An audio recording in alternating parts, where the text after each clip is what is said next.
गुरु शिष्य परंपरा जो पीढ़ियों से चलता आया है। कभी सोचिए, आज हम ज्ञान को किताबों, इंटरनेट और कुछ घंटों की पढ़ाई में समेट देना चाहते हैं, लेकिन भारत की परंपरा में ज्ञान सिर्फ पढ़ा नहीं जाता, जिया जाता है।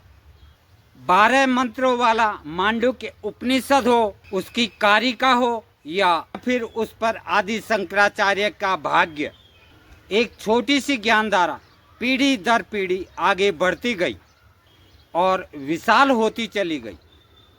क्योंकि जहाँ ज्ञान का उद्देश्य मात्र परीक्षा पास करना नहीं था, स्वयं को समझना था। महाभारत में अरुणी की कथा आती है। गुरु धोन्य ने खेत की मेड़ बनाने की जिम्मेदारी दी। तेज बारिश में जब मेड़ टूटने लगी तो अरुणी उसे बचा नहीं पाए, तो वे स्वयं मेड़ पर लेट गए ताकि पानी खेत को बहाकर ना ले जाए। और रात हो गई। गुरु अपने शिष्य को ढूंढते हुए पहुँचे और देखा अरुणी स्वयं को मिट्टी की तरह बिछाकर गुरु की आज्ञा निभा रहा है। यह था उस समय का गुरु शिष्य संबंध, जहाँ शिक्षा केवल शब्दों से नहीं, आचरणों से मिलती थी। फिर आते हैं उन तक गुरु दक्षिणा पूरी करने के लिए कठिन यात्रा पर निकलते हैं। रास्ते में परीक्षा आती है, संकट आता है, तक्षक कुंडल चुरा लेता है, लेकिन शिष्य हार नहीं मानता, क्योंकि उसके लिए गुरु दक्षिणा केवल औपचारिकता नहीं थी, वह गुरु के प्रति कृतज्ञता थी। आज हमारे पास ज्ञान के साधन पहले से कहीं अधिक है। एक क्लिक में हजारों किताबें मिल जाती है। एक मोबाइल में पूरी दुनिया का ज्ञान समाया हुआ है।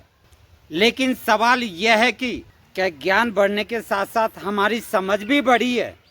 क्योंकि किताबें बढ़ सकती हैं, सूचनाएं बढ़ सकती हैं, डिग्रियां बढ़ सकती हैं, लेकिन अगर विनम्रता, जिज्ञासा और चरित्र नहीं बढ़ा तो ज्ञान अधूरा ही रहेगा।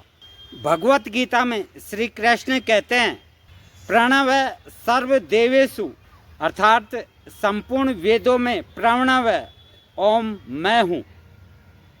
यह केवल शब्द नहीं, बल्कि उस ज्ञान परंपरा का स्मरण है जिसने पीढ़ियों को जोड़ा। उपनिषदों से लेकर महाभारत तक, गुरु से शिष्य तक और शिष्य से अगली पीढ़ी तक।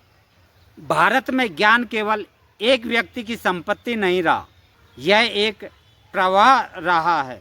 शायद यही कारण है कि हजारों वर्षों के बाद भी अरुणी, उनतक और धौम्य और उपनिषदों की बातें आज हमारे सामने जीवित है। आज आवश्यकता सिर्फ पुरानी किताब पढ़ने की नहीं, बल्कि उनको समझने की है।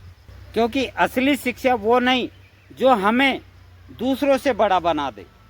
असली शिक्षा वह है जो हमें अपने भीतर झांकना सिखा दे। और शायद यही गुरु की सबसे बड़ी देन है।